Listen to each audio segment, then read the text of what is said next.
Hi, welcome to Secure It with Dr. KJ. Today's guest is an advisory CISO and the owner of Genius GRC, a cybersecurity and compliance consultancy serving mid-sized enterprises across industries including healthcare, legal, SaaS, and AI. With roughly 20 years of enterprise IT and security experience spanning consulting, practitioner, and advisory roles, he helps CIOs, CISOs, and senior leaders gain a true picture of cyber risk in both their technical and business environments. He is a CISSP and a trusted voice in the areas of automation, standardization, and the real business value of cybersecurity investment. Eric, welcome to the show. Hey, KJ, it's good to be here. Glad to be talking to you. Yeah, exactly, man. I am very excited for what we're about to have a conversation about here. So without ado, let's just go ahead and jump right into question one here. So you've argued that a cybersecurity program should be valued by what it enables, not just what it prevents. So how do you help leaders start measuring and communicating that enablement side to the board? Sure. Where this kind of topic comes from is I would see and still see occasionally cybersecurity leaders say we stopped, this many thousands or millions of attacks this year. Where do you get those numbers? A lot of times it's how many port scans did our firewall block, which is like the whole point of the firewall, right? Like it's just sitting there doing its job, right? And they're trying to turn really vanity metrics into a story to, justify their existence, which is not wrong, right? You need the people to manage the program, the technology, the stuff that is there doing its job. So it's not wrong, but, over the time, executives, boards, they see these big numbers, they see these metrics, and they're going, okay, well, they either get immune, kind of complacent as to what they mean, or they go, okay, well, good, technology's there. We don't need the staff. Like, what's the staff doing? or what's our program as a whole doing? Like, yeah, we've got pieces of it. Or, the worst case scenario is it gets overly simplified as to what is actually happening, right? Oh, we've got EDR, so we're protected. I actually had a CEO one time go, hey, look, I want to make sure antivirus is on every computer in the organization because I want to make sure we don't get a breach. Like literally, that was the extent that he thought about cybersecurity. Now, this is going back about 15 years, but you can't oversimplify it. What I do think, though, is really important is to raise your hand when you do something to help the business. So we got to remember that the executives and the board, they're judged based on revenue, right? Like their bonuses, their job performance, everything is based on revenue. They do not get judged on how good the cybersecurity program is, period. Like, nor should they. That's not what they're there for. Right. They're ultimately responsible for it, though. And ultimately, that program does impact revenue and profitability. So how do you figure out how to tie those things together for them? Because they won't necessarily do that. And those vanity metrics of how many, a port scans your firewall block is not the, not the story that's going to make that point clear. I'll tell you where I find that it works well is if you can point out ways that your staff is helping to enable business. So let's say you've got some policy in place, right? Right. We all do.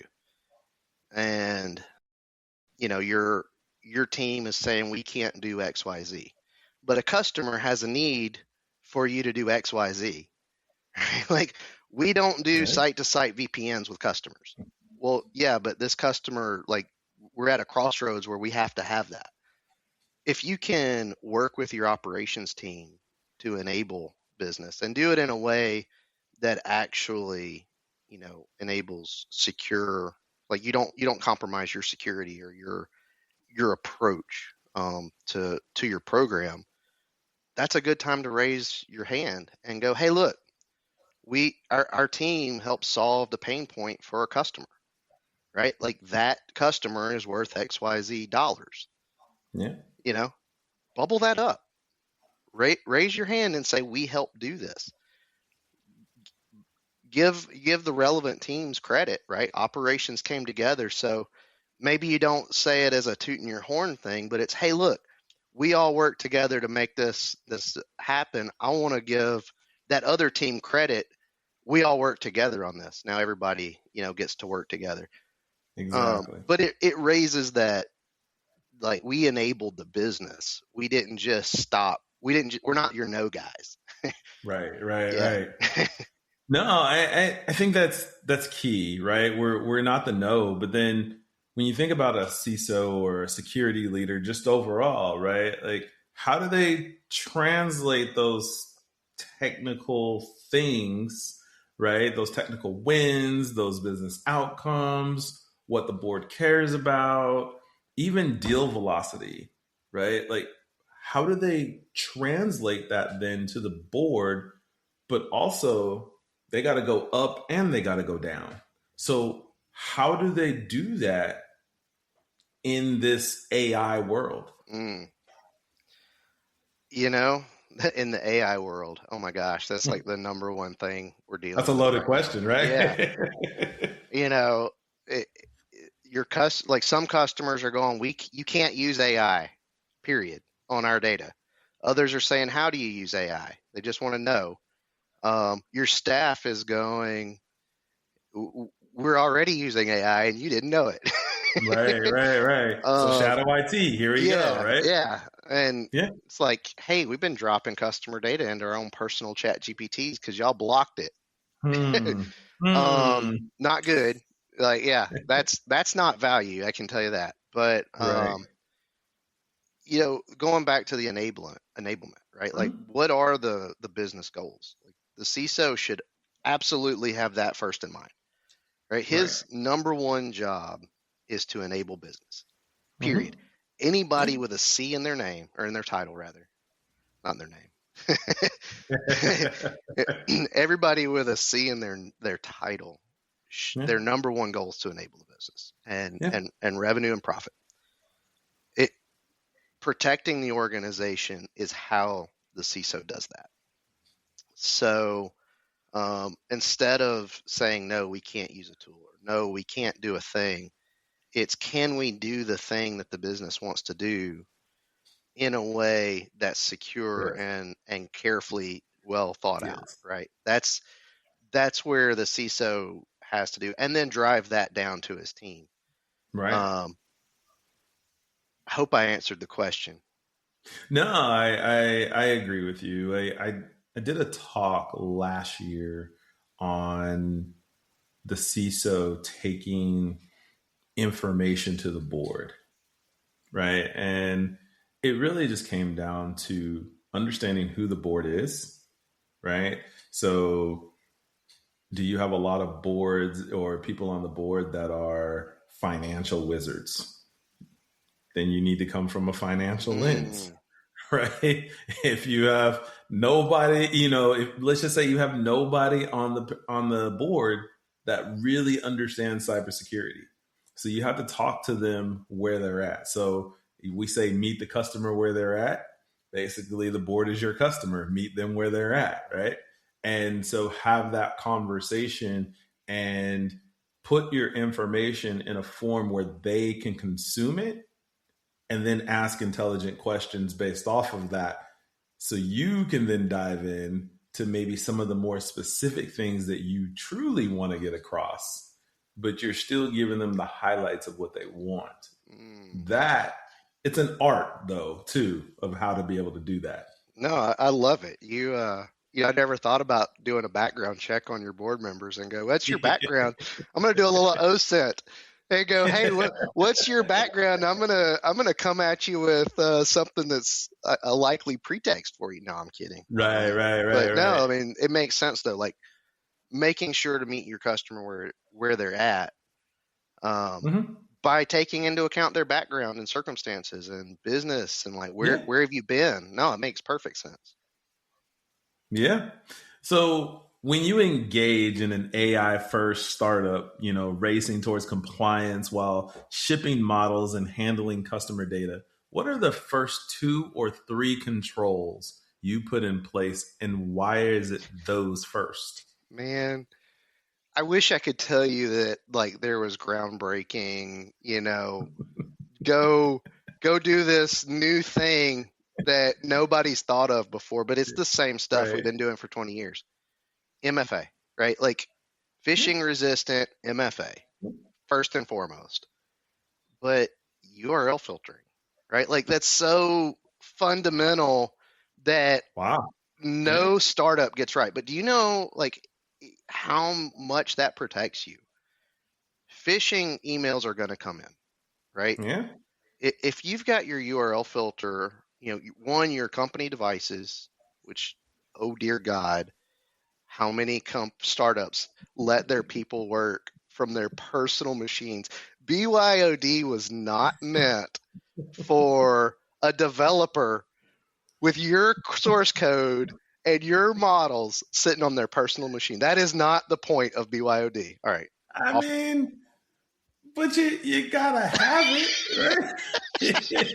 I mean, there are tons of applications where you can segment the information. We just need to implement them, right? Yeah. That's what we'll go with. That's what we'll go with. Yeah. If you haven't got MFA fully implemented, the idea of segmenting, your information at the application level on BYOD devices is probably not even a thought. Mm-hmm. But no, for real, URL filtering, consider, that phishing email that gets through that links to that newly formed domain. If your filter's just set up to block brand new domains, that stops so many, phishing attacks, right? Like even that your phishing filter missed, your person clicked on, it's just that layered defense.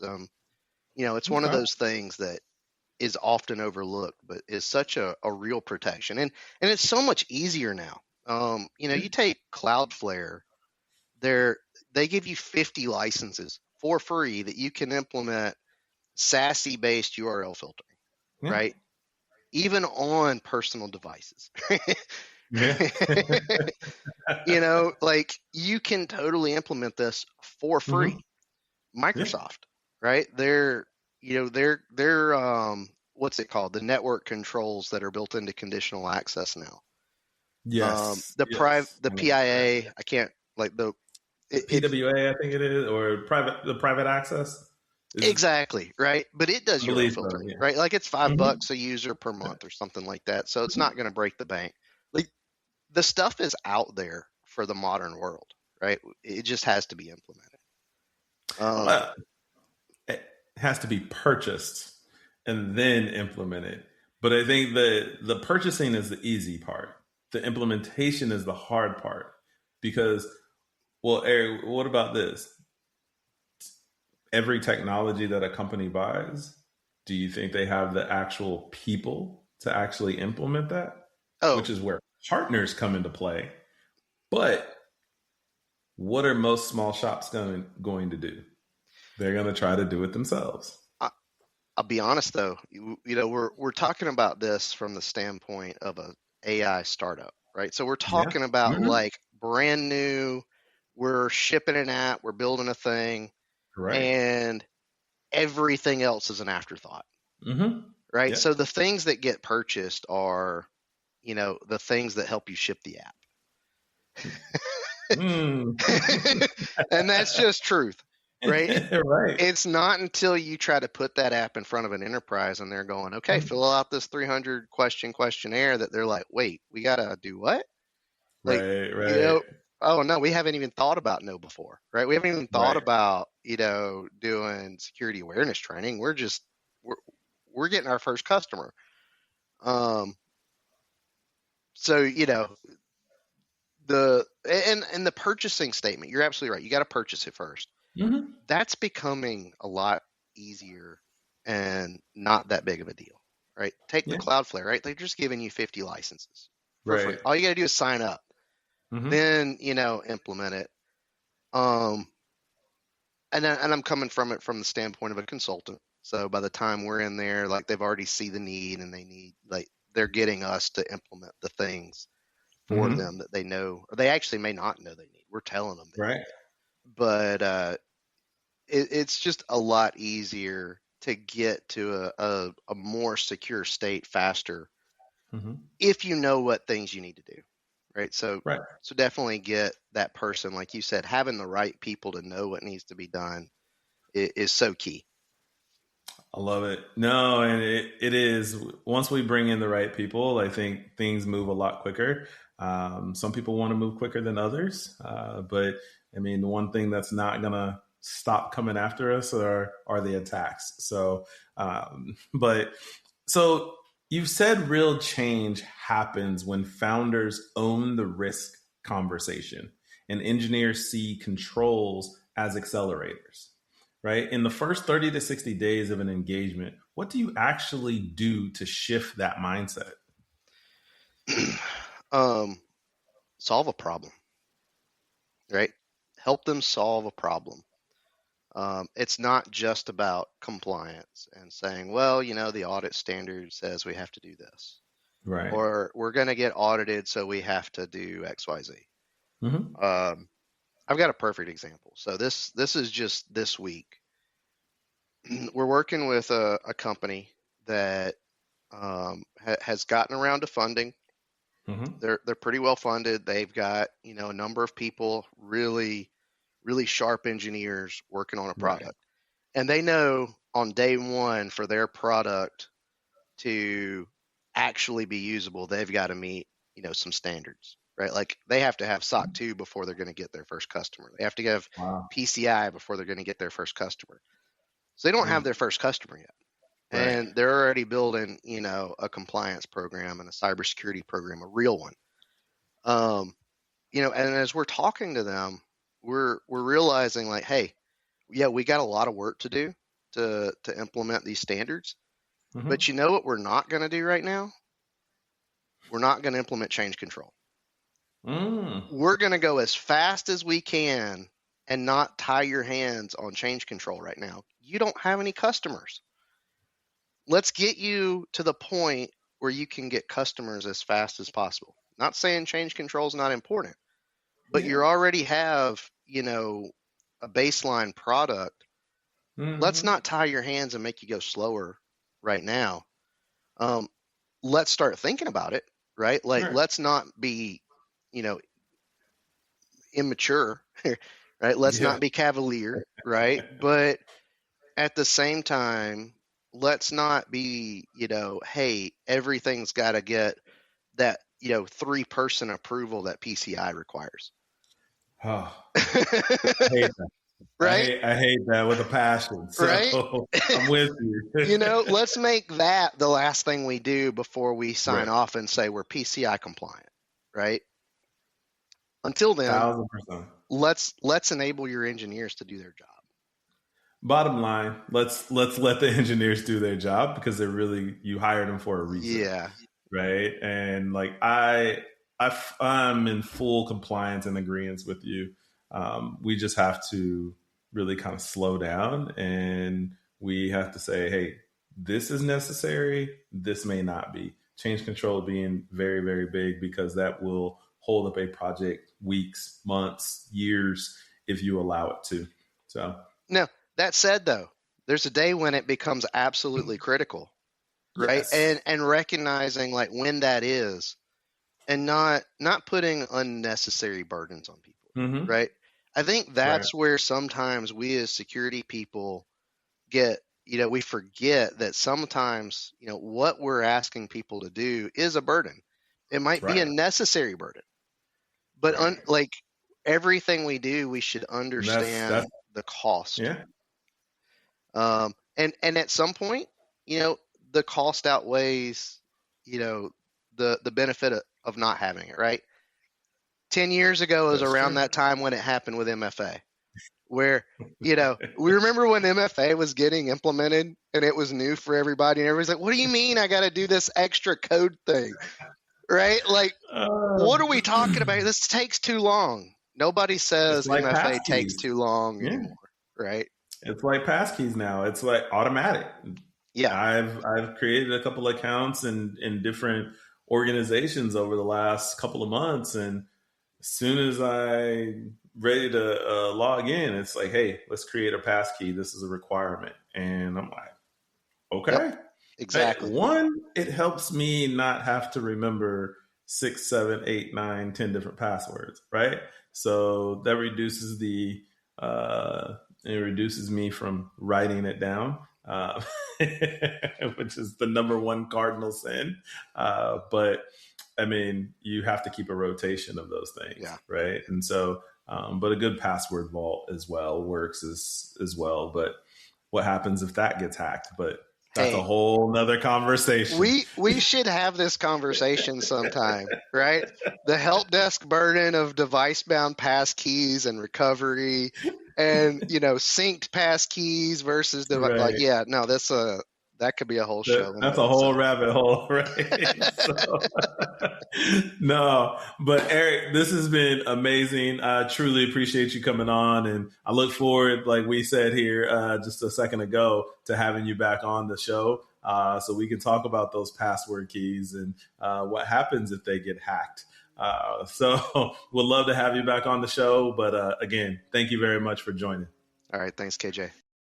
In this episode, Eric Shoemaker challenged us to rethink how cybersecurity programs communicate their value. The real story is not how many attacks were stopped. It is how security enables the business to move forward. From helping close customer deals to unlocking compliant paths for AI adoption, the CISO's role is fundamentally one of enablement. Eric also reminded us that foundational controls like phishing-resistant MFA and URL filtering remain among the most powerful and underutilized protections available, even for early-stage companies. And in Season 4, that theme runs throughout every conversation. Security is not a barrier, it is a business accelerator.